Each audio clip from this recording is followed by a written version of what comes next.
Frères et sœurs, le danger du péché. Le danger du péché. Tu fais des péchés ou tu ne fais pas de péché? Sûrement t'en fais. Moi-même j'en fais. Après bien sûr il y a péché et péché. Le prophète alayhi salatu wassalam, dans le hadith qu'il a rapporté par Ahmad, il a dit: tous les fils d'Adam sont des pécheurs et les meilleurs d'entre eux sont ceux qui se repentent.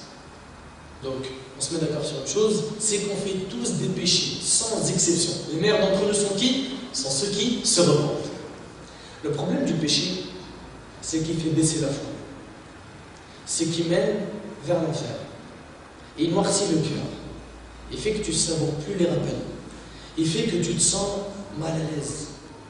Le prophète, alayhi salatu wassalam, dans le hadith qui est rapporté par Muslim, il a dit que lorsque le croyant fait un péché, il y a un point noir qui s'installe dans son cœur. S'il demande pardon à Allah Azza wa Jal, ce point noir est effacé. Mais si il continue à faire des péchés, un autre point noir vient s'installer dans son cœur. Et s'il continue à faire des péchés, c'est un autre point noir. Jusqu'à ce qu'à la fin, ça devienne une tache noire. Et là, lorsque cette tache, elle est présente dans ton cœur, sache que tu as un cœur malade. Car comme l'a dit Ibn Qayyim, les cœurs sont de trois types. Le cœur vivant, le cœur malade et le cœur mort. Le cœur vivant est celui qui aime la religion, qui aime les paroles d'Allah, qui aime les paroles du prophète, qui aime les cercles d'évocation, qui aime les pieux, qui aime les adorations et qui déteste les péchés et la désobéissance. Le cœur malade est celui qui vit entre deux mondes. Il aime l'adoration, mais il aime aussi le péché. On va à la mosquée, ouais, on est parti. On écoute du son, vas-y, viens. Il y a une soirée, il y a un mariage mixte, danse, etc., etc. On va pouvoir avoir des filles, etc. Celui-là, il a le cœur malade. Il aimerait prendre un chemin, mais il a peur. Il a peur, il est hésitant. Et s'il multiplie ses péchés, il devient, comment? Atteint d'un cœur tout noir. Et ce cœur-là est le cœur mort. Qu'Allah nous en préserve. C'est le cœur qui ne connaît plus l'adoration, qui ne connaît plus le bien et qui aime et qui soutient et qui diffuse le haram, ce qui est illicite. Ne minimise jamais le péché. Jamais. Ne dis pas, c'est rien, j'ai regardé une fille, tout le monde le fait. Ne dis pas, c'est quoi une clope? De toute façon, c'est rien, la fumée. Ne dis pas, c'est quoi, c'est rien, on ment pour rigoler. Ne minimise jamais un péché. D'ailleurs, un de nos prédécesseurs, rahimahullah, disait: ne regarde pas la petitesse du péché, mais l'immensité de celui que tu es en train de désobéir. Et Anas radiyallahu anhu disait: vous faites des péchés, et il s'adresse à la génération qui vient après les compagnons. Imaginez-vous, vous faites des péchés qui sont certainement pour vous plus fins qu'un cheveu, alors qu'à notre époque, nous les voyons comme étant des péchés anéantissants. Et Abdullah ibn Mas'ud radiyallahu anhu disait que le croyant, lorsqu'il commet un péché, il ressent comme si une montagne allait s'écrouler sur lui.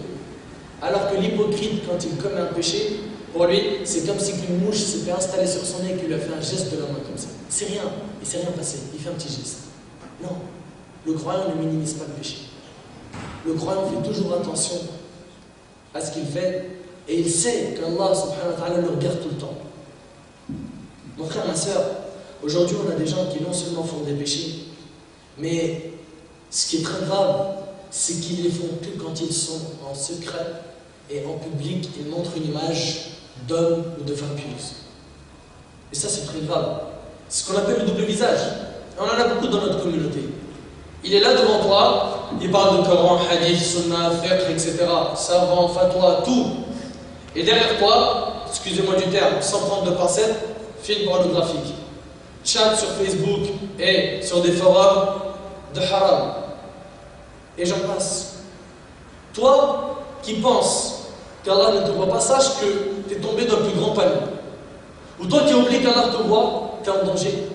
Et n'oublie pas que dans le hadith de Tawbal, le prophète a dit: certes, je connais des personnes de ma communauté qui viendront le jour du jugement avec une quantité de bonnes actions semblables à la montagne de Tohama Bayda, une grande montagne. Allah, le grand, le puissant, les réduira en poussière éparpillée.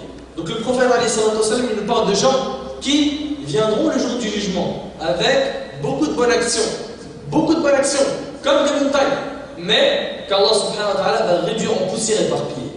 Mais qui sont ces gens-là? Et justement, cette question, Thawban nous l'a posée.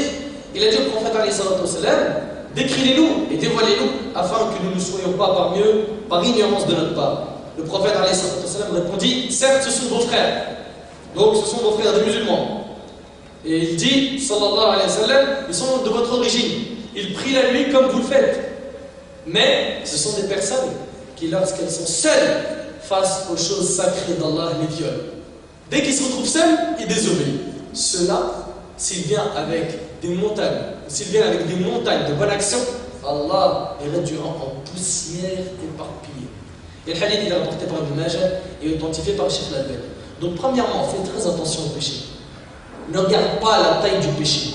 Regarde l'immensité de celui que tu désobéis et surtout fais très attention au péché en secret. Et d'ailleurs, je finis par une parole d'Abdullah ibn Mas'ud qui disait, si tu veux connaître l'état de ton cœur, analyse-le à 3 moments.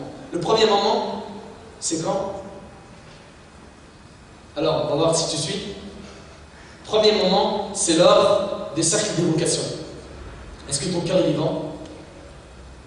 Est-ce que ton cœur est vivant quand tu écoutes le Coran? Oui ou non?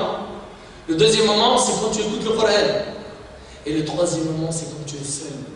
Analyse ton comportement. Est-ce que tu te sens bien quand tu écoutes les paroles d'Allah, à savoir dans un cercle d'évocation? Quand tu écoutes le Coran et quand tu es seul? Si oui, alhamdulillah. Sinon, remets-toi en question car, comme l'a dit Abdullah ibn Mas'ud, si tu ne trouves pas ton cœur dans l'un de ces 3 moments, sache que tu n'as pas de cœur. Qu'Allah subhanahu wa ta'ala nous accorde un cœur vivant, un cœur qui se plie aux ordres d'Allah tabaraka wa ta'ala, et qu'Allah azza wa jalla nous écarte des péchés comme il a écarté l'Orient de l'Occident.